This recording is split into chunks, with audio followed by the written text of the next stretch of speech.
Hi friends, நாம் இன்றைக்கி இந்த வீடியோவில் ஒரு டிஃப்ரெண்ட்டான தோசை ரெசிபி தாங்க பார்க்க போகிறோம். எப்பவும் போல் இல்லாமல் இதில் வேர்க்கடலை, கடலைப்பருப்பெல்லாம் யூஸ் பண்ணி நல்ல ஒரு ப்ரோட்டீன் ரிச்சான தோசை தாங்க இது. இதை 2 மெத்தடில் நம்ம சுடலாம். அரைச்ச உடனே இன்ஸ்டண்ட்டாகவும் சுட்டுக்கலாம், புளிக்க வச்சும் நம்ம சுட்டுக்கலாம். அதை ரெண்டுமே நான் இந்த வீடியோவில் அப்லோட் பண்ணியிருக்கேன். ஒரு பவுல் எடுத்துக்கோங்க. அதில் 1 கப் அளவுக்கு நான் பச்சரிசி எடுத்திருக்கேன். 1/2 கப் அளவுக்கு வேர்க்கடலை, வறுக்காத வேர்க்கடலை, 1/2 கப் அளவுக்கு கடலைப்பருப்பு எடுத்துக்கோங்க.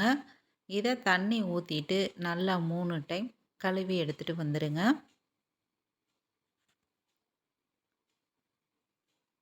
நல்லா கழுவின பிறகு நல்ல தண்ணி ஊற்றிக்கலாம். அதுக்கு முன்னாடி ஒரு 3/4 ஸ்பூன் அளவுக்கு மிளகும், 2 காய்ந்த மிளகாய், 1/2 ஸ்பூன் அளவுக்கு சீரகம் இதெல்லாம் போட்டுட்டு நாம் இப்போது தண்ணி ஊற்றி ஆட் பண்ணிக்கலாங்க.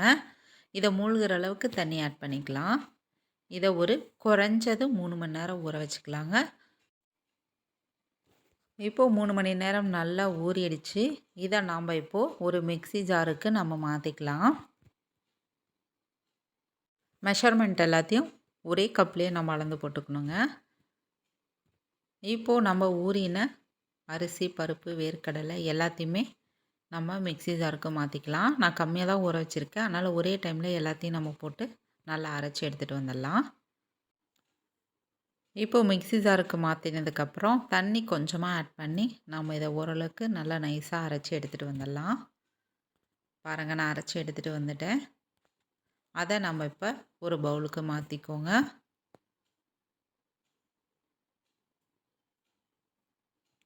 மாற்றிட்டு நம்ம தேவையான அளவுக்கு உப்பு நம்ம ஆட் பண்ணிக்கலாம். நான் தூள் உப்பு ஆட் பண்ணிக்கிறேன். ஆட் பண்ணிட்டு மிக்ஸி ஜாரை அலசிட்டு அந்த தண்ணியை யூஸ் பண்ணியே நம்ம தோசை மாவு பதத்துக்கு கரைச்சி எடுத்து வச்சுக்கலாங்க. கொஞ்சமாக பெருங்காயத்தூளும் ஆட் பண்ணிக்கோங்க. ஏன்னா நம்ம பருப்பு, வேர்க்கடலாம் ஆட் பண்ணியிருக்கிறதுனால பெருங்காயத்தூள், சீரகம்லாம் போட்டுக்கோங்க. இப்போது மிக்ஸி ஜாரை அலசிட்டு கொஞ்சமாக தண்ணி ஆட் பண்ணி தோசை மாவு பதத்துக்கு நம்ம கரைச்சிக்கலாம். ரொம்ப தண்ணி மாதிரி கரைச்சிடாதீங்க, ஓரளவுக்கு திக்காகவே இருக்கட்டும். இப்போது அதை நல்லா கலந்து விட்டுட்டு நாம் இப்போ ஒரு தோசைக்கல்லை நல்லா காய வச்சுக்கலாங்க. இப்போ கல் நல்லா ஹீட் ஆகிடுச்சு. நாம் இப்போது தோசை ஊற்றிக்கலாம்.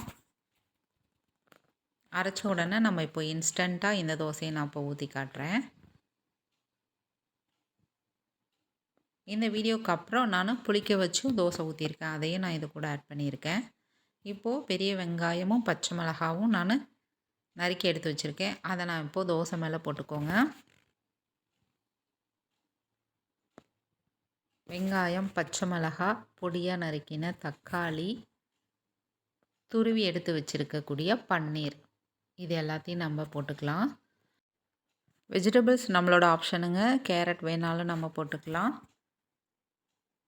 பன்னீர்லாம் நல்லா தூவி விட்டுட்டு லைட்டாக தூள் உப்பும் ஸ்ப்ரெட் பண்ணிக்கோங்க. ஏன்னா வெங்காயம், பன்னீருக்கு உப்பு இருக்காது. அதனால் லைட்டாக தூவி விட்டுட்டு நம்ம எண்ணெய் கொஞ்சம் விட்டுக்கலாம்.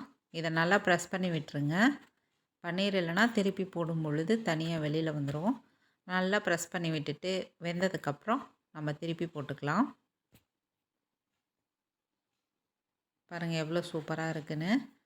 இதுவும் நல்லா வெந்ததுக்கப்புறம் நாம் இந்த தோசையை எடுத்துக்கலாம். 2 தோசை சாப்பிட்டாவே போதுங்க, நல்லா ஃபில்லிங்காக இருக்கும். குழந்தைங்களுக்கெல்லாம் ரொம்ப பிடிக்குங்க. பன்னீர்லாம் நம்ம போட்டிருக்கிறதுனால நம்ம தோசை கொடுத்த மாதிரியும் இருக்கும், வெஜிடபிள்ஸ் கொடுத்த மாதிரியும் இருக்கும். மறுபடியும் அதே போல் இன்னொரு தோசையும் நம்ம ஊற்றிக்கலாம்.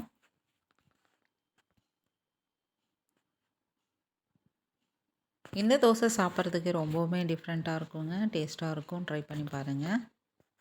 இந்த தோசைக்கு நம்ம உளுந்தே யூஸ் பண்ணலை.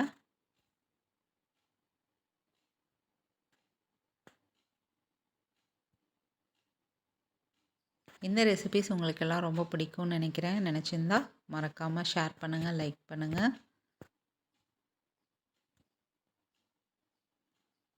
இப்போ நமக்கு அருமையான தோசை ரெடி ஆகிடுச்சு.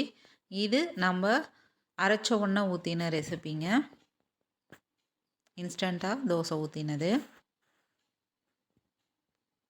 இதுக்கு தொட்டுக்க வெறும் தேங்காய் சட்னி மட்டும் இருந்தால் போதுங்க, சாப்பிட்றதுக்கு ரொம்பவுமே அருமையாக இருக்கும். மறக்காமல் ட்ரை பண்ணி பாருங்கள். நான் இந்த தோசை மார்னிங் ஊற்றினேன். ஒரு 4 ஹவர்ஸ் மாவு நான் புளிக்க வச்சுட்டேங்க. ரொம்ப நேரம் புளிக்க வைக்கக்கூடாது. வேர்க்கடலை நம்ம போட்டிருக்கிறதுனால ரொம்ப நேரம் புளிக்க வச்சோம்னா புளிப்பு வாசம் வந்துடும். ஒரு 3 to 4 ஹவர்ஸ் கிளைமேட் தகுந்த மாதிரி வச்சோம்னா மாவு லைட்டாக பொங்கி வந்தால் போதும். அந்த ஸ்டேஜில் நான் இந்த தோசையும் நான் ஊற்றி ட்ரை பண்ணேன். இந்த தோசையுமே சூப்பராக இருந்தது. சாப்பிட்றதுக்கு 2 தோசையுமே டிஃப்ரெண்ட் வேரியேஷன் இருக்குங்க.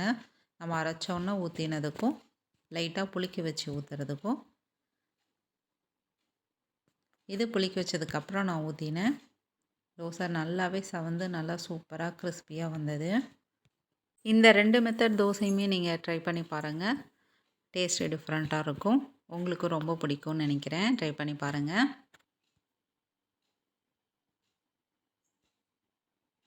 மீதி இருக்கிற எல்லா மாவுலையும் நம்ம இப்போது தோசையை ஊற்றிக்கலாம்.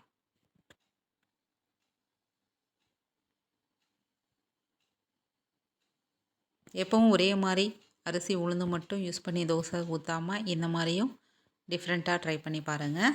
இந்த வீடியோஸ் பிடிச்சிருந்தால் லைக் பண்ணுங்கள், ஷேர் பண்ணுங்கள், மறக்காமல் சப்ஸ்கிரைப் பண்ணிக்கோங்க ஃப்ரெண்ட்ஸ். தேங்க்யூ.